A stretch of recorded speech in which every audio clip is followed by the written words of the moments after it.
Hello everyone, good morning. Welcome back to ಕನ್ಸುಲಾಗ್. Friends, ಇದು morning ನಾವು ವಾಕಿಗೆ ಅಂತ ಹೇಳಿ ಹೋಗಿದ್ವಿ. ಆ ಟೈಮಲ್ಲಿ ತೊಗೊಂಡಂಥ ಒಂದು ಕ್ಯಾಪ್ಚರು. ಸೊ ಅಲ್ಲಿಂದ ಬಂದು ಸ್ವಲ್ಪ ಟೀನ ಮಾಡಿ ಕುಡಿದ್ವಿ. ಸೊ ಬೆಳಿಗ್ಗೆ ಸ್ವಲ್ಪ ಟೀ ಕುಡಿಯೋದ್ರಿಂದ ಮೈಂಡ್ ಫ್ರೆಶ್ ಆಗುತ್ತೆ. ಸೊ ನನ್ನ ಹಸ್ಬೆಂಡ್ಗಂತೂ ಮಾಡಿಕೊಡಲೇಬೇಕು.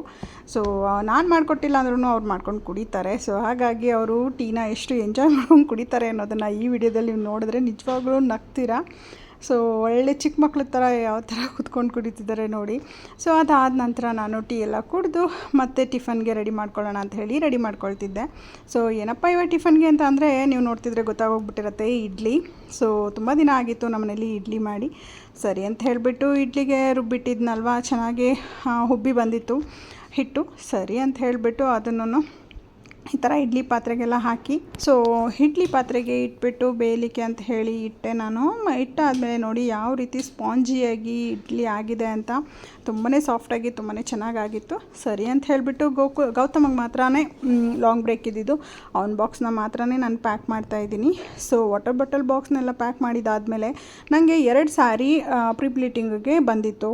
ಸೊ ಏನಾಯಿತು ಅಂದರೆ ನಾನು ಅಂದ್ಕೊಂಡೆ ಇವತ್ತವ್ರಿಗೆ ಅಂದರೆ ನೆಕ್ಸ್ಟ್ ಡೇ ಕೊಡಬೇಕು ಅಂತ. ಅವರಂತ ಹೇಳಿದ್ರು, ಇಲ್ಲ ಒಂದು ಇವತ್ತು ಕೊಡಿ, ಇನ್ನೊಂದು ದಿನ ನೀವು ಬರೋ ದಿನ ತೊಗೊಂಬನ್ನಿ ಅಂತ. ಸರಿ ಅಂತ ಹೇಳಿ ಅಯ್ಯೋ ಏನು ಮಾಡೋದು ಅಂತ ಹೇಳಿಬಿಟ್ಟು ಮೇಲೆ ಹೋಗಿ ಫೋಲ್ಡ್ ಮಾಡಿ ಸೀರೆನ ಐರನ್ ಮಾಡಿ ಕಳಿಸ್ದೆ.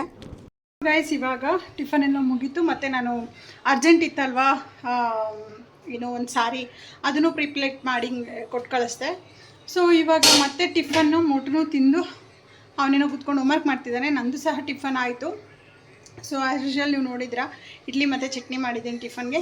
ಇವಾಗ ಸಾಂಬಾರು ಬಂದು ಪಡವಲಕಾಯಿ ಸಾಂಬಾರು ಮಾಡೋಣ ಅಂತ ಹೇಳಿ ಮಾಡ್ತಾಯಿದ್ದೀನಿ. ಸೊ ಇದನ್ನೆಲ್ಲ ಮಾಡಿ ಮತ್ತೆ ಸ್ನಾನ ಮಾಡಿ ಫ್ರೆಶ್ ಅಪ್ ಆಗಿ ಅದಾದ ನಂತರ ಇನ್ನೂ ಒಂದು ಸಾರಿ ಇದೆ, ಅದನ್ನು ಸಹ ಪ್ರಿಪ್ಲೀಟ್ ಮಾಡಬೇಕು.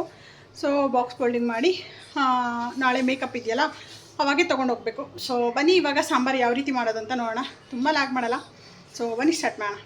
ಮೊದಲಿಗೆ ಗಾಯ್ಸಿಲಿ ನೋಡ್ತಿರ್ಬೋದು, ಪಡವಲಕಾಯಿನ ನನ್ನ ಮೇಲ್ಗಡೆ ಸಿಪ್ಪೆ ಎಲ್ಲ ಒದ್ಬಿಟ್ಟು ಈ ಥರ ಚಿಕ್ಕ ಪೀಸ್ಗಳಾಗಿ ಕಟ್ ಮಾಡಿಕೊಂಡಿದ್ದೀನಿ. ಇಲ್ಲಿ ಒಂದು ಕಬೇವಿನ ಸೊಪ್ಪು, ಟೊಮೆಟೊ, ಈರುಳ್ಳಿ ಮತ್ತು ಬೆಳ್ಳುಳ್ಳಿ ಇಷ್ಟನ್ನು ರೆಡಿ ಮಾಡಿಕೊಂಡಿದ್ದೀನಿ. ಈಗ ಮೊದಲಿಗೆ ಒಗ್ಗರಣೆ ಹಾಕೊಂಡು ಚೆನ್ನಾಗಿ ಒಂದು ಕಾಯಿನ ಫ್ರೈ ಮಾಡ್ಕೊಳ್ಳೋಣ. ಸೊ ಅದಾದ ನಂತರ ಹೇಗೆ ಮಾಡೋದು ಏನೋ ಅನ್ನೋದನ್ನ ಹೇಳ್ತಾ ಹೋಗ್ತೀನಿ ಬಾ. ಸೊ ಹೇಗೆ ಮಾಡೋದು ಅನ್ನೋದನ್ನ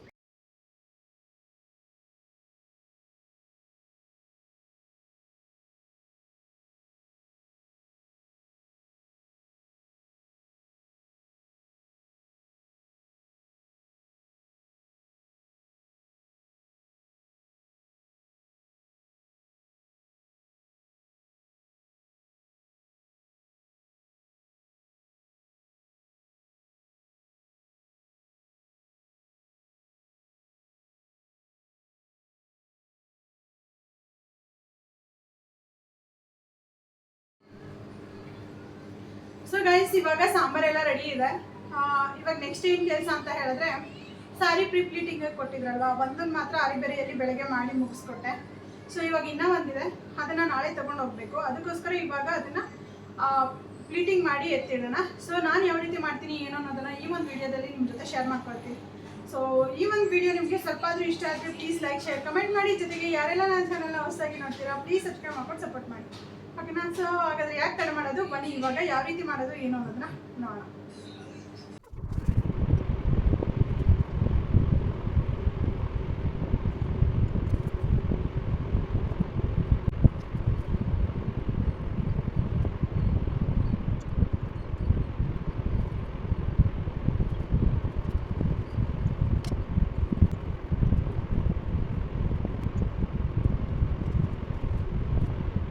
ನಿಜವಾಗ್ಲೂ ಫ್ರೆಂಡ್ಸ್, ಈ ಒಂದು ಫೋಲ್ಡಿಂಗ್ ಮಾಡಬೇಕಾದ್ರೆ ನನಗೆ ಏನೂ ಪ್ರಾಬ್ಲಮ್ ಆಗಿಲ್ಲ. ಬೆಳಿಗ್ಗೆ ಮಾಡಿದ ಸ್ಯಾರಿ ಫೋಲ್ಡಿಂಗಲ್ಲಿ ಕರೆಂಟ್ ಹೋಗೋದು ಬರೋದು, ನಮ್ಮನೇಲಿ ಯು ಪಿ ಎಸ್ ಇದ್ರೂ ತುಂಬಾ ಕಷ್ಟ ಆಗೋಯಿತು. ಯಾಕಂದರೆ ಯು ಪಿ ಎಸ್ ಸಡನ್ನಾಗಿ ಆಫ್ ಆಗ್ತಿತ್ತು.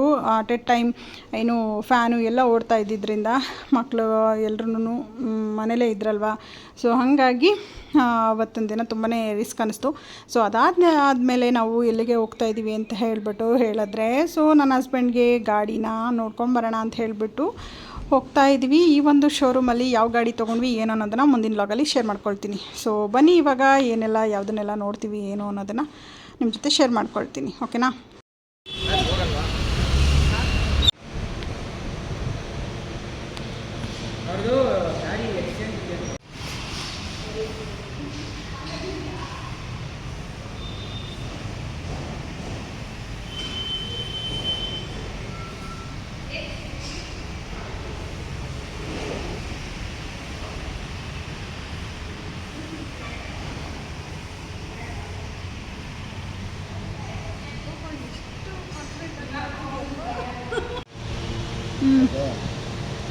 ಓಕೆ.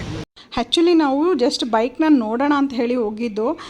ಆಲ್ರೆಡಿ ಒಂದು ಸಲ ವಿಸಿಟ್ ಮಾಡಿದ್ವಿ, ಇದು ಸೆಕೆಂಡ್ ಟೈಮು. ಸೊ ಬೇರೆ ಕಲರ್ನ ನಾವು ನೋಡೋಕ್ಕಿತ್ತು. ಸರಿ ಆಯಿತು ಅಂತ ಹೇಳಿಬಿಟ್ಟು ನೋಡೋದಕ್ಕೆ ಅಂತ ಹೇಳಿ ಹೋಗಿ, ಸೊ ಅದರಲ್ಲಿ ನಮಗೆ ಇಷ್ಟವಾಗಿರೋ ಕಲರ್ ಒಂದು ಸಿಕ್ತು. ಅದನ್ನು ಏನು ಮಾಡೋದು, ಬುಕ್ ಮಾಡೋಣವಾ ಬೇಡವಾ ಅಂತ ಇಬ್ಬರೂ ಡಿಸ್ಕಷನ್ ಮಾಡಿ ಸೊ ಫೈನಲ್ ಆಗಿ ಬುಕ್ ಮಾಡಿ ಬಂದ್ವಿ.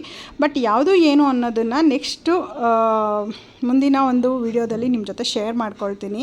ಸೊ ಅಲ್ಲಿಂದ ಮುಗಿಸ್ಕೊಂಡು ಮನೆಗೆ ಬರಬೇಕಾದ್ರೆ ಈ ಥರ ಒಂದು ಪಪ್ಪಾಯ ಗಿಡ ಇತ್ತು. ಆಂಟಿ ಒಬ್ಬರು ಕೊಟ್ಟಿದ್ದರು, ಅದನ್ನು ಈ ಥರ ಗಿಡಕ್ಕೆ ಅಂದರೆ ಇದಕ್ಕೆ ಬ್ಯಾಗ್ಗೆ ಹಾಕೋಣ ಅಂತ ಹೇಳ್ಬಿಟ್ಟು ಹಾಕ್ತಿದ್ದೀನಿ. ನಾನೇನೋ ಇದು ಮಾಡಿದ್ರೆ ಅವರು ಅಂದರೆ ಮಣ್ಣನ್ನು ಸ್ವಲ್ಪ ಪ್ರೆಸ್ ಮಾಡಿಬಿಟ್ಟೆ. ಏನಕ್ಕೆ ಪ್ರೆಸ್ ಮಾಡ್ತೀಯ ಅಂತ ನನ್ನ ಮೇಲೆಲ್ಲ ರೇಗಾಡ್ತಿದ್ರು. ನಿಜವಾಗ್ಲೂ ಬೇಜಾರಾಗೋಯಿತು. ಅಟ್ ಎ ಟೈಮ್ ಮಳೆನೂ ಒಂದೊಂದು ಹನಿ ಬರೋಕ್ಕೆ ಶುರು ಆಯಿತು. ಸೊ ಜೋರಾಗಿ ಮಳೆ ಬರೋದ್ರೊಳಗಡೆ ಸೊ ಇದನ್ನೆಲ್ಲ ಮುಗಿಸ್ಕೊಂಬಿಡೋಣ ಅಂತ ಹೇಳಿಬಿಟ್ಟು ನಾನು ಅರಿಬರಿಲಿ ಅದನ್ನೆಲ್ಲ ಇದು ಮಾಡ್ಕೊಳ್ತಾ ಇದ್ದೆ. ಯಾಕಂದರೆ ಅಲ್ಲಿ ಟೈಲ್ಸ್ ಮೇಲೆ ಮಣ್ಣೆಲ್ಲ ಬಿದ್ದರೆ ತುಂಬ ಕರೆ ಆಗಿಬಿಡತ್ತೆ. ಸೊ ಆ ಥರ ಕರೆ ಆದರೆ ಸುಮ್ಮನೆ ಒಂಥರ ಗಲೀಜು ಗಲೀಜಂಗೆ ಕಾಣಿಸುತ್ತೆ ಅಂತ ಹೇಳಿಬಿಟ್ಟು ಸೊ ನಿಧಾನಕ್ಕೆ ಎಲ್ಲನೂ ಒಂದು ಇದರಲ್ಲಿ ತೆಗೆದು ಅದರೊಳಗಡೆ ಹಾಕ್ತಾಯಿದ್ದೀವಿ. ಸೊ ನೋಡೋಣ ಅದು ಯಾವ ರೀತಿ ಬರುತ್ತೆ ಏನು ಅನ್ನೋದನ್ನು ಮುಂದಿನ ಲಾಗ್ಗಳಲ್ಲಿ ನಿಮ್ಮ ಜೊತೆ ಶೇರ್ ಮಾಡ್ಕೊಳ್ತೀನಿ. ಸೊ ಪಪ್ಪಾಯ ಗಿಡ ಬರುತ್ತಾ ಇಲ್ಲ ಏನಾಗುತ್ತೆ ಅನ್ನೋದನ್ನು ನೋಡೋಣ. ಸೊ ಇಲ್ಲಿ ಫಾರಮ್ ಏನದು ಪಪ್ಪಾಯ ಗಿಡ ಆಗಿರುತ್ತೆ. ಅದು ಯಾವುದೇ ಥರ ನಾಟಿ ಗಿಡ ಆಗಿದ್ದರೆ ಊರುಗಳ ಕಡೆ ಸಿಗುತ್ತೆ, ಇಲ್ಲೆಲ್ಲ ಆಲ್ಮೋಸ್ಟ್ ಫಾರಮ್ ಗಿಡ ಆಗಿರುತ್ತೆ. ಸೊ ನೋಡುವ ಯಾವ ಥರ ಬರುತ್ತೆ ಏನು ಅಂತ. ಬೇಗ ಇದನ್ನು ತುಂಬಿಸ್ಬಿಟ್ಟು ಇನ್ನೂ ಸ್ವಲ್ಪ ಮಣ್ಣು ಹಾಕಬೇಕು. ಇದ್ದದಷ್ಟು ಮಣ್ಣನ್ನು ಹಾಕಿಬಿಟ್ಟು ಅದಕ್ಕೆ ನೀರು ಹಾಕಿದ್ವಿ. ಸೊ ಅಷ್ಟರಲ್ಲಿ ಮಳೆನೂ ತುಂಬ ಜೋರಾಗಿ ಶುರು ಆಯಿತು. ಅದನ್ನು ಮಳೇಲಿ ಇಟ್ಟರೆ ಒಂದು ಸ್ವಲ್ಪ ಚೆನ್ನಾಗಿ ಬರುತ್ತೆ ಮಳೆ ನೀರಿಗೆ ಅಂತ ಹೇಳಿಬಿಟ್ಟು ನನ್ನ ಹಸ್ಬೆಂಡು ಅದನ್ನು ತೆಗೆದು ಆ ಕಡೆಗೆ ಮಳೆ ನೀರಿಗೆ ಇಟ್ಟು. ಸೊ ಇದಾಗಿತ್ತು ಇವತ್ತಿನ ಲಾಗ್. ಇಷ್ಟ ಆಗಿದೆ ಅಂತ ಭಾವಿಸ್ತೀನಿ. Thank you. See in the next log. Bye.